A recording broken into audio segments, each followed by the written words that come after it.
I don't relate with my financial success. I don't relate with my, I guess at this point, some level of fame, even at the level that I've kind of played at the last couple of years. I relate with the process. I relate far, far, far more to you two, Podcast 5 with your crew in this hotel. I don't relate with my success either. Emarc and Emarc is on. What? Emarc and Emarc is on. Who? Tell your friends, tell your dog, tell your mom. Tell what? Emarc and Emarc is on. Oh, hey mom. Emarc and Emarc is on with Gary Vee. And we're back with podcast episode number 5 of Emarc and Emarc, still in our hotel room. And today we are joined by the one and only Gary Vee. What's good, guys? As all our listeners know, Gary is a 5-time New York Times best-selling author, early investor in Uber, Facebook, Twitter, CEO of VaynerMedia, and the list just goes on and on. But today we're not going to talk about any of that. Before we begin, though, Gary, I got one question for you. Please. How the fuck are you, man? I'm doing extremely well. Thank you, guys. Awesome, man. Awesome. So, Gary, I said we're not going to talk about that today because, to be honest, as we've been following you over the years, what impresses us most about you is really your philanthropic activity and your care for the less fortunate. While we respect the grind and the hustle of everything you do and your success with entrepreneurship, what really has drawn us towards you and kept us following you is your gravity towards nonprofits, and especially Pencils of Promise has really been what's attracted us. So we want to start off today by learning a little bit more about Pencils of Promise and your involvement with that organization. I would say the two that I've been most public about are Charity Water and Pencils of Promise. You know, it's funny. First of all, kudos to you guys, because I think so much of what I talk about is repetitive, which is great. And I don't mind, and I actually love the nuances of context, but I'm excited that you guys are taking a little bit of a different angle. And to be frank, it's a challenging angle for me because I tend to be very, very quiet about the, giving part of my life. I've always had a weird relationship with giving. I've always, I grew up in a very immigrant family that, didn't have a whole lot. So it wasn't in the culture of giving because you were just trying to gather. I have such a good knack for, achieving dollars that I've always probably felt a level of guilt and gratitude that has always put me in a place of giving, whether that was, simple shit like, giving my friends in school $10 or as I've gotten older, but getting involved in nonprofits, Charity Water and Pencils of Promise are two of the boards I sit on. And then, I do a lot of ad hoc giving, something in my Twitter feed, catch, somebody's home burns down and there's a GoFundMe and I'll just go do it, and I'll do it anonymous. It's funny that Alex Raffington's not here just yet, one of my admins. I think one of the bigger surprises for her and anybody who's been my admin, they somewhere after a year or two, if you're my admin, they'll inevitably have the courage to be like, hey, especially after like I'm getting ripped on somewhere, they'll be like, hey, why don't you tell them, about this? Mm-hmm. And I'm like, I'm just, it's funny. I'm very comfortable talking about certain things and I'm very uncomfortable about talking about other things. I think philanthropic and kind of like giving also falls a little bit more into my personal life. I think somebody said something to me the other day that really struck me. He's like, man, you are literally the most public, private person I've ever met in my life. Like you're out and about every day on the web that we all consume, yet it's almost impossible to find pictures of your kids or your wife or know anything about you personally. And I think a lot about that being that enigma and juxtaposition. And so that's one long sentence to preface. I'm going to challenge myself to try to share here for the value of the show, but it's still a place that I'm uncomfortable with. Adam Braun is the founder of Pencils of Promise. About a decade ago or so, a decade ago now. Actually, I know it is a decade because the story goes like this. CAA, who was my speaking agent at the time, said, hey, you need to meet this other really dynamic young guy by name of Scooter Braun. He represents Justin Bieber. He was already, obviously, Bieber had already blown up, so I was aware of Scooter was. and I don't know if it was email or call, but basically Punchline became like, we both were like, oh, we need to bring our brothers. Me and AJ just started Vayner Media. This was after Sanchez's rookie year, so this is 2010. So it is a decade ago. Probably right around this time, by the way, maybe a couple months from now. So we meet in Midtown at a sushi restaurant. We get there, me and Scooter, Adam, Scooter's brother, who's the founder of Pencil Process, AJ, my brother. And within the first 18 seconds, we realize we're all diehard Jets fans. So we get to this restaurant, and they're like, you have to wait like 20 minutes. And we're cool about it, and we're just standing outside yapping. Yeah, it must have been a little bit warmer, maybe the spring of that year. The great part of this, within 18 seconds, we realized we're Jet fans, and then literally 5 minutes later, Mark Sanchez walks by us and goes into the restaurant. And this is him coming off his rookie year, taking the team to the AFC Championship game. So we're like freaking out, like loving that. Then we get seated, and we're sitting right next door to Sanchez, literally next table. Oh my gosh. We have this great 2-hour dinner. We started chatting it up with Sanchez, got connected with him. But punchline being, from that moment on, Scooter and Adam have become real good friends of mine, instantaneous.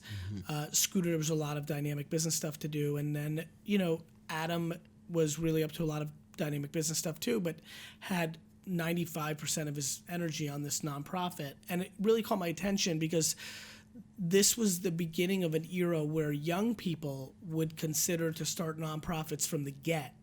I'm 44, and so when I grew up, nonprofit work was something, especially starting one, was something you did at 55, 60, or if you were a trust fund baby, but that was it. There wasn't a lot of people that went to Brown and Bain like Adam did, and then the next move was start a nonprofit. Right. It was far more, first make yours and then give back. So that really caught my attention. I thought that was extremely inspirational and admirable. And then Scott Harrison from Charity Water, probably 6 months earlier or 6 months later, I don't remember the timing now, but I met with him through a business friend by the name of Chris Sacco, who's gone on to be on Shark Tank. Okay, so people know Shark Tank and things of that nature, one of the most successful investors. All the great investing I did, he did it 10 times, 100 times better. He introduced me to Scott Harrison. Scott Harrison and I had a drink, I'll never forget, in the basement of some bar in New York, which is not usually my scene. And he said to me, after about an hour of getting to know me, he did something to me that I usually do to other people. He was like, I got a good feel for you. You're a really good guy. You're going to do really, really well, and then you're going to give back. He's like, why wait? Was there anything particular about Pencils of Promise that made you decide, yes this was something? Yes. Because as you know, there's many other charities out there. There's two pillars. One, Adam, the human. I'm a very human guy, and so it's the humans behind shit that always gets it. Rachel Tipograph behind Micmac is why it's one of my biggest investments. It's always the human. But what was interesting was, as I was talking as he started to have interest in me, we started talking, we had meaningful conversations, and the conversation was super interesting because I was like, look, I was a terrible student. Like, the education system in America really didn't work for me. Is there some level of hypocrisy if I join this? And he didn't say yes or no, but I don't even recall how this went down. But I remember realizing, oh, wait a minute. What entrepreneurship is for me in America, in a first world country, as somebody who had those skills and had the strength to fight the system, that's what education is in Ghana and Laos and Guatemala. It's the springboard. So for me, I wanted to support something that could change the course of. For me, in a first world country, that was the ability to start entrepreneurial opportunities. In those places, it's the ability to, go to a classroom and have that level of teacher and education format versus occasionally, serendipitously meeting under, this is real life, meeting under a tree ad hoc. And so I was like, okay, I get it. For me, this was for me talking to me. I had something that springboard me. Let me support something that can springboard others. I don't want to judge what the springboard is. Let me support the springboard. Yeah, as we said in the beginning, all your success is incredible, and we definitely respect everything you've accomplished for yourself. And as we said, it's hard to relate with that because we're just not there yet, frankly, But as we're kind of looking at you and the things that stand out about you is your work and giving, and that connects with me the most because my story is, it parallels with all the good work you're doing because I had parents from America who reached out and adopted me from Haiti. I'm from a family of 22 kids. Wow. There's 18 adopted and 4 biological. So I was adopted back in 2001 from Mother Teresa's orphanage in Port-au-Prince, Haiti. And, there's no telling where my future would have been if I wasn't adopted. I could have been rich, I could have not been. But point is, I was adopted and given lots of opportunities and essentially a hope in the future. Sure. And essentially, that's what you're giving these people. Is that something you're consciously aware of? It's not just, your presence down there just means more to these people because, like I said, you are giving them hope in the future. So do you intentionally think about that every day? Yes. And it actually wires back to your sentence. It's funny. I don't relate with my financial success.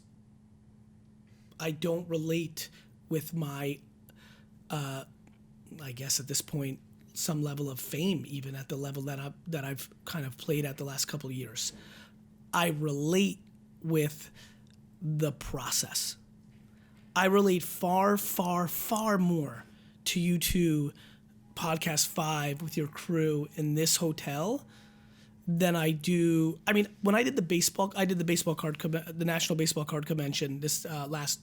That's where we first met you at. Yeah. So when I did that, and we were actually in a nice hotel in a W in Chicago, but because I was with Brandon, who was my best friend growing up, I don't relate with my success either. Mm-hmm.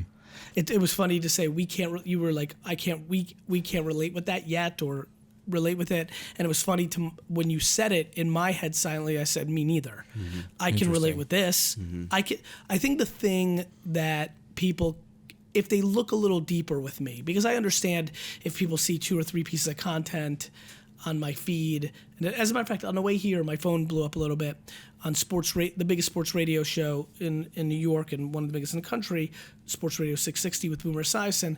I guess yesterday, I don't know if you guys saw this, but on Twitter, I just started giving people money on Venmo. Yep, on Venmo. Yep. Now I've been doing What's that your favorite forever. Number? It's fun, and I don't view that as charity or like me giving back.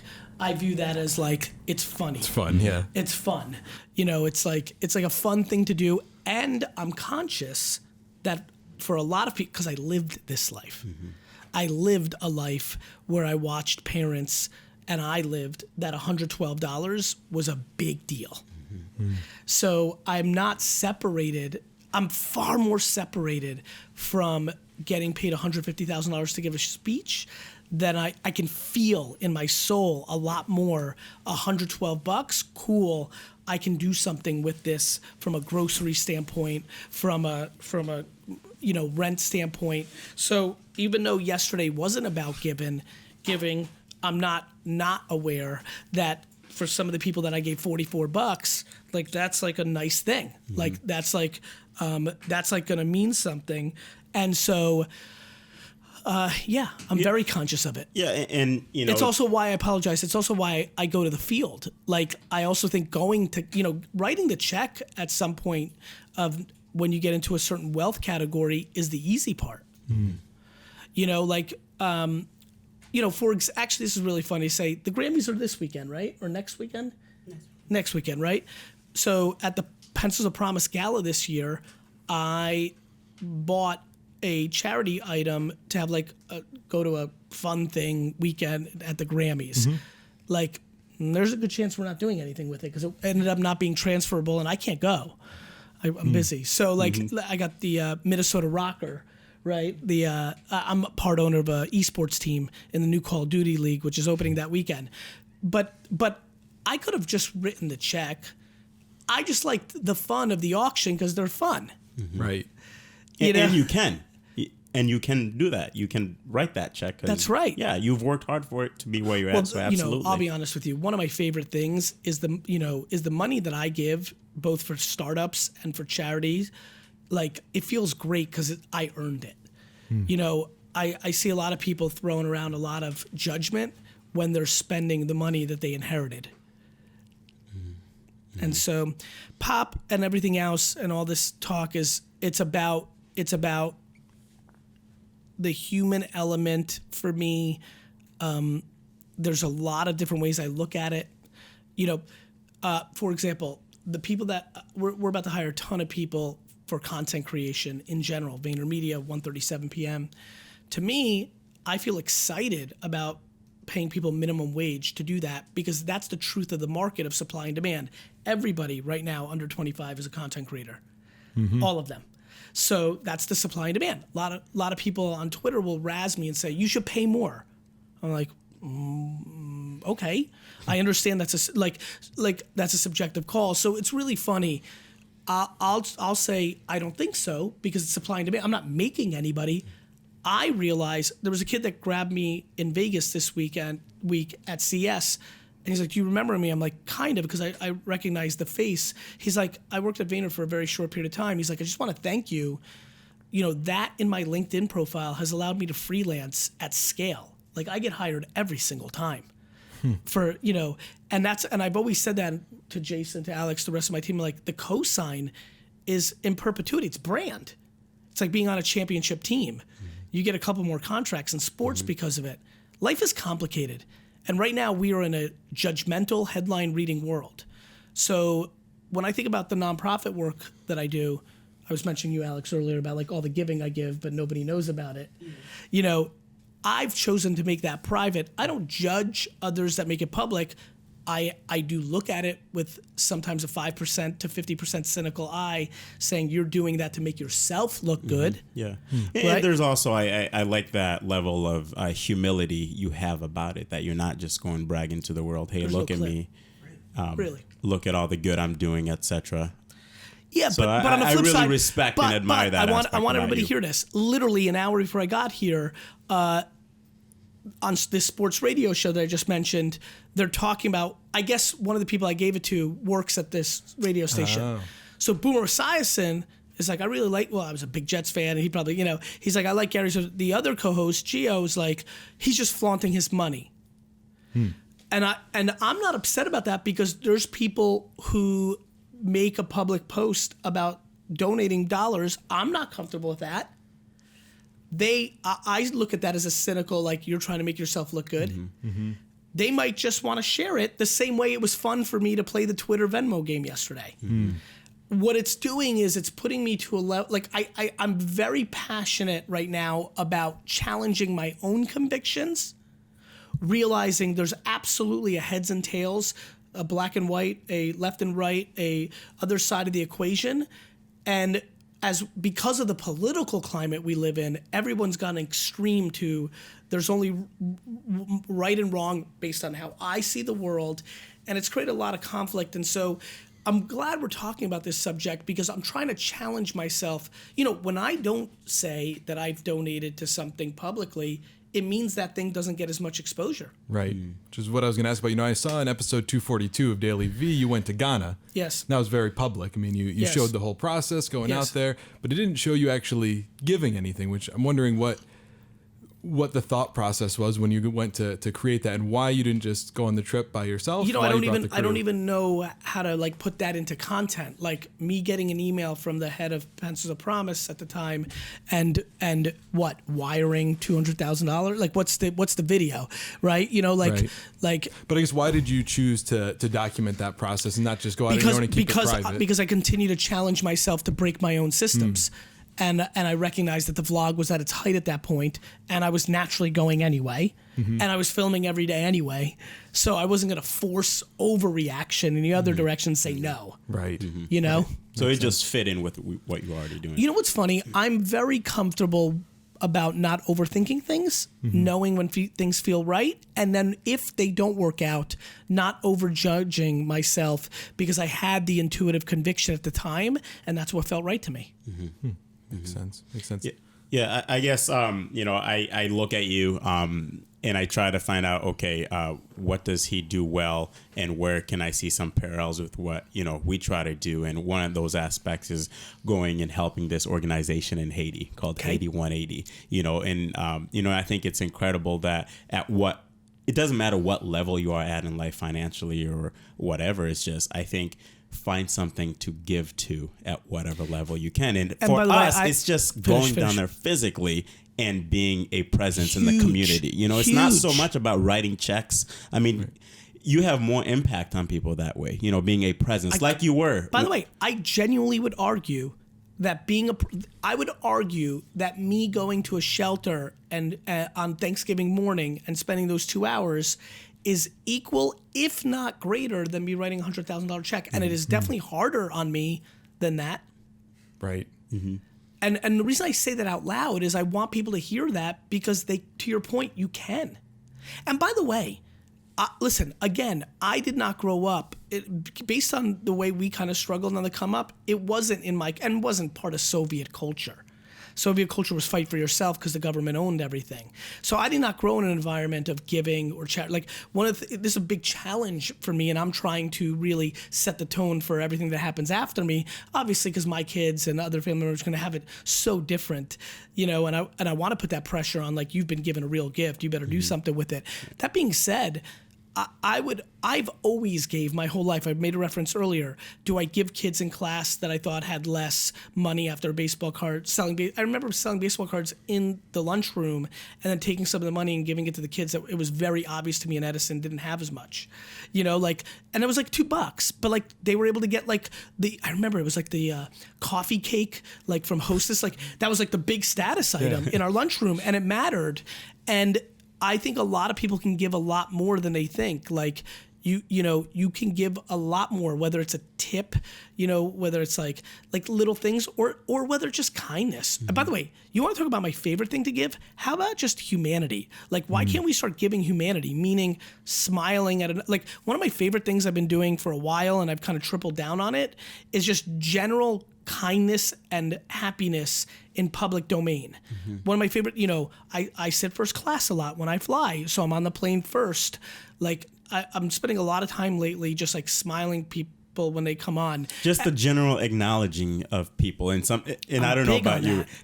Do you find that sometimes people find that extremely weird when you just smile at them and wave at them? Like, because I think they're so used to people just intentionally avoiding one another. Especially in New York. Especially in New York. Yeah. So when you intentionally stop and acknowledge their presence, it freaks them out. What you have to, and then it's the context. The reason I'm telling you the story. So I started doing this a lot, and then I stopped because I started realizing people thought I was smiling because I was sitting first class, and they weren't. Like, cynicism is a real like, this is all Star Wars. You understand it's all Star Wars, right? Like, it's all the Force versus the dark side, and they're both very powerful and very close. Like this is a really good analogy. Like I do it in a lot of places, but because I had, you're killing time when you get on a plane early. Right. It takes another 30 minutes. And of course and I don't know if you guys know this, but I don't know if they've done something, but my service doesn't work as well now. When you get on the plane? When you get on the plane. I feel like they've killed it a little bit or something. Like all of a sudden, they want you to engage. No, but really people, a year Gary. ago, like right at the gate, it's fucked up, and then it gets better. So I started like really going there, and I was like really into it. It was really nice and positive, and like sometimes you can help somebody with a bag. And then I started seeing at least 5 to 10% be like kind of like, I was like, I have a lot of empathy. I'm like, oh, wait a minute. And so like, even this topic of nonprofit work, I, whom not cynical, have always taken a cynical approach to people that are public about it, hence why I went private with it. I don't know what triggered me or what have you. Where I'm going with all this, because I know people are listening, is it's a game of intent. No question, the reason I'm so happy is I make enormous amounts of mistakes because I'm a human being. I like that that's not my intention. My intention is not to hurt. My intention is not to be selfish. My intention is not to, and I think intent's powerful. And then I also think it's powerful to know that, when you think of giving, I would argue that the financial part is secondary. It's needed. Listen, I'm very proud that I worked my face off to put me in a place that can help organizations hire people. Like, like the money I give to Pop builds actual schools. Like they're a pass-through organization. It's not for the executives to throw their parties or have meetings or their salaries. It is a pass-through. It goes to the schools, right? Charity Water, I'm a well member. That enormous check, 6-figure check I send every year is directly for the people that work there so that every other person on earth that gives Charity Water, when they give up their birthday or anything else, every dollar goes to clean water. So I'm proud of those things. I'm proud of the dollars, but I'm passionate to communicate to people that like giving what you can, whether that's $8 or 5 minutes of your time, is extremely powerful, and it really is wildly easy. Every location in this world and country have a shelter or a retirement home or some sort of building right next to you that is in need. And it feels amazing to give. Yeah, and I want to ask you a little bit more about that, about starting the giving or even starting a nonprofit. And really the reason I ask it is you mentioned early on this is a generation of more giving, that really we're more involved with the nonprofits. For me, though, when I was 13, I wanted to do a very large charity project. I had to raise $40,000 to complete it, and I was told no, I couldn't do that. That it was too big for my age. It wasn't something I was going to be able to achieve. I was setting myself up for failure. Long story short, I was able to do it, but I think a lot of people get turned off at that point and they're told, no, that's not something you can do. And they just walk away from it and they get turned off from charities and nonprofits. What advice do you have for people when it comes to starting? And especially if they're met with negativity that they're told, no, this is something that you can't do. Learn to love to lose. Like that's the whole punchline of everything I believe in. I love losing. Here's why. If I went at 16 to start a charity to raise $40,000 and I didn't, they were right. And I appreciate the experience of that loss. I adore losing because it's fair. You actually talked big game and you were wrong. You were naive and young and you deserve that loss. I love how you smile talking about losing. I'm sure if we look back at all my content, like I'm not excited about winning. Like it's why I even jumped in and said, no, I don't relate with that. Right? I relate with losing. I like underdogs. I can watch a sporting event that I have no vested interest in, come in, start rooting for the underdog, and then as the underdog's winning and it looks like they're going to win, reverse back to rooting for the favorite. Like I'm always rooting for whoever's in the worst spot. Everybody's listening right now who's far more likely thinking about their startup or their career or their family than they are about starting a nonprofit. It's all the same game. If you're losing, it means here's my thing. If anybody has won that comes from your circumstance, you then have to acknowledge that it's possible. People deploy things like luck. Of course, look, you were adopted. Like I was born in the Soviet Union and was able to immigrate to America during this one small window where out of hundreds of millions of people, 300,000 were able to leave during that era. Of course, but everything's of course. Like when people are like, you're lucky, I'm like, you're lucky you're born. 400 trillion to 1 for you to be human. Like where do you want to start this luck game? Like my big thing is that the internet has created a world that far exceeds the opportunities that we've ever seen. Even in the most difficult circumstances, people have smartphones. And so my big thing is, do you want to dwell and excuse your way through life?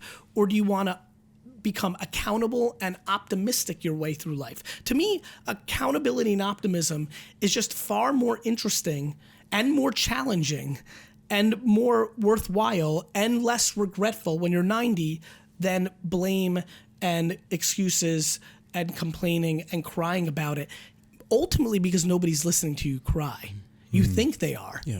Maybe your mom, maybe some other losing crying player, but and by the way, and I hope everybody hears me very clear, that doesn't dismiss the fact that white males in America that are born into high net worth organizations, families don't have a financial advantage. Right. I would argue that from what I've observed, a lot of those people end up losing because they started with the advantage and that is what made them soft or insecure, which led to their losing, even though they may have some more stuff. People are like, when I talk about this, people are like, yeah, well, look at their stuff or look how they live. I'm like, but they're not happy. Like, do you want a Mercedes and you're deeply unhappy and doing cocaine to escape your problems? Or do you want a Honda and be pumped? Like, by the way, and a lot of people answer Mercedes and unhappy because they're fucking stupid. Because they don't have that right now and they think. But like, you know, like think about how many times in life you said, if I only, and then when you get there, it's not as delicious as you thought. Gary, I'm going to ask you a question. I'm going to say something and I'll Please. elaborate and ask. So, you know, I'm a firm believer, and I say this from experience Please. of, you know, just giving, that when you give, the reward and value you get is more meaningful to you than to the actual organization you're giving to. And I say that because, you know, going to Haiti 180, you know, that organization I was talking about earlier, being there with the kids, giving to them, being a presence, you know, it makes me feel like, wow, I'm so blessed, you know, that I can give to these people. And I feel like it does more good for me than it does for them. Do you experience that when you give? Of course. So does every single human being. Perfect. All of them. Yeah. In a million different ways. Like, you know, it's a human trait. It's a human trait. A lot of people, we're talking about a very literal one. But it makes me feel really, like, back to like things that everybody who are listening can do. It makes me feel equally as good when I do smile at somebody who's grumpy and watch them go from like, and be like, ah, fuck it, I'll smile too. It makes me feel good. Yes, I do feel that. Others do, and there's a million ways to do it. Absolutely. There's a million ways to do it. And listen, everyone's, you know, it's funny. Stereotypes and cliches have a ton of truth in them. That's why they exist. So when people are like, when you give, you get more, and people are like, you know, like, and again, there's a stunning amount of people who are listening right now or watching right now, and whenever they watch that from my content or yours, who are like, easy for them to say, I got nothing, I'm $400,000 in debt, I'm $4 in debt, my car just broke down. You know, a stunning amount of Americans, we're a first world country, a stunning amount of Americans live paycheck to paycheck. All of a sudden they have a, you know, there's somebody literally right now who's driving to work listening to this podcast who just got a cavity, who feels like they need a root canal, who doesn't have dental at their work, and who's got a negative $46 in their bank account. And they're like, what the fuck are these people talking about? And I'm very empathetic to that. I am, because again, I have the great advantage, nothing that I did. I have the great advantage of growing up in an environment where it was like we didn't have a whole lot. And so, you know, I think that we have to find a balance to allow people to be selfish while continuing to beat the drum of selflessness. I really believe it will help. And I do think perspective, you know, root canal Ronnie right now, you know, for me, every time I've been in shit, I always go, if I'm root canal Ronnie, the way I was wired and the serendipity of my DNA and parenting and circumstances makes me say, yeah, but I could be in, you know, somewhere in the deep ghettos of Eastern Europe about to be like captured to be a stripper in China. I really do that. And I know that's like an extreme, like I just always go into like 8 billion people. I always go into 8 billion people. And if I'm an American listening to a podcast with a root canal that I can't pay for, I'm still in the top 15%. That's the biggest problem right now with me getting into debates with people in America. I'm like, you've lost context. Like, you've lost context. Like, the shit is gnarly out there if you go to 8.8 billion people, 7.7 billion people. Yeah. Well, we are running up on time, and I want to make sure respectful of Gary's time. Thank you. I know Emarc's got one last final quick question Please. for you. And I do. And I know our fans really want to know this before I ask this last question, Gary. So you said yes to us on at that conference. Yes. And if you remember, just I think 30 minutes before, you had said no to someone who asked to be on your podcast. Why did you say yes to us? I felt it was the right thing to do. I just liked the way, I liked your energy. You know, and a lot of people come positive and hyped. You know, I'm not a very confused dude. And so it intuitively felt right. I wanted to put you guys on. I know exactly what episode 5 does for you. It's leverage. There's many ways to give, my friend. Right? And I know by doing this, it pretty much opens up the world for you. There's a lot of people that will now say yes to you because you can point to this, and that makes me feel nice. That's incredible. Thank you. You're welcome. So Yes. here goes the last question. Please. How good are you at rock, paper, scissors? Only time I've publicly done it, I lost to Jerome Jarre at a conference similar to the interaction we had. So I don't think I'm that good, mainly because I think people have the ability to know how to hack it.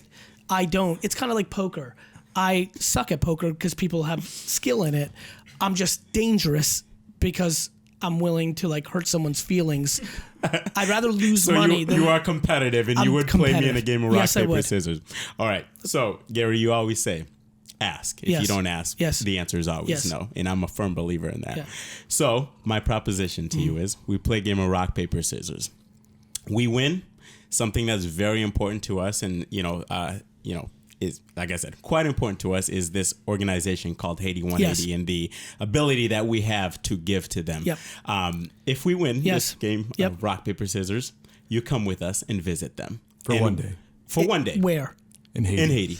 And all that would do. I'll tell you why I'm promising I can't. Right now, I'm in a mindset of extracting a ton of family time, and I have some obligations for some other organizations that I have to get in. So I don't even want to bullshit. I still want to lose to you in rock, paper, scissors. Still play the game. But that I don't think I can commit to, at least in the short medium term. Call it 18 months, just because how I see my world is. But I would argue that in the continuation of asking and not getting, it's definitely one of the places in the world that I had a really great Haitian friend growing up. Obviously, it's been a while now since the massive hurricanes, Earthquakes. Excuse me. So I'm not against it. I just don't think I can do it right now. All right. So we'll be invited on your podcast, hopefully. Maybe. Maybe? Maybe. Okay. Let's do a game of All right, rock, let's paper, do scissors. Best out of 3. One One? game, because All I'm right, late let's for my go. thing. You Let's ready? do it. Here it goes. Here we go. This is huge. All right. It's rock, paper, scissors, shoot. Rock, paper, scissors, shoot. Yep. All right. Rock, paper, scissors, shoot. Rock, paper, scissors, shoot. Yeah! I'm so pumped. I love winning so much. I love you, bro. Dude, thank you so much for coming on, Gary. That was awesome. Thank you so much. And there you have it. In case you couldn't tell over all the yelling, Gary won, beating Emarc at the game of rock, paper, scissors with a solid performance. And guys, truth is, I can't say shit about it. He beat me. He won. Gary, thank you so much for being so gracious and generous with your time. And as always, our fans and our listeners, thank you so much for supporting us. And make sure you subscribe to Emarc and Emarc. Check us out on Facebook, LinkedIn, Instagram, Twitter, YouTube, TikTok, and whatever other social medias pop up in the next month. And of course, subscribe to us on your favorite podcast platform and stay tuned real soon for the next episode of Emarc and Emarc. Emarc and Emarc is on. What? Emarc and Emarc is on. Who? Tell your friends, tell your dog, tell your mom. Tell what? Emarc and Emarc is on. Oh, hey mom. Emarc and Emarc is on.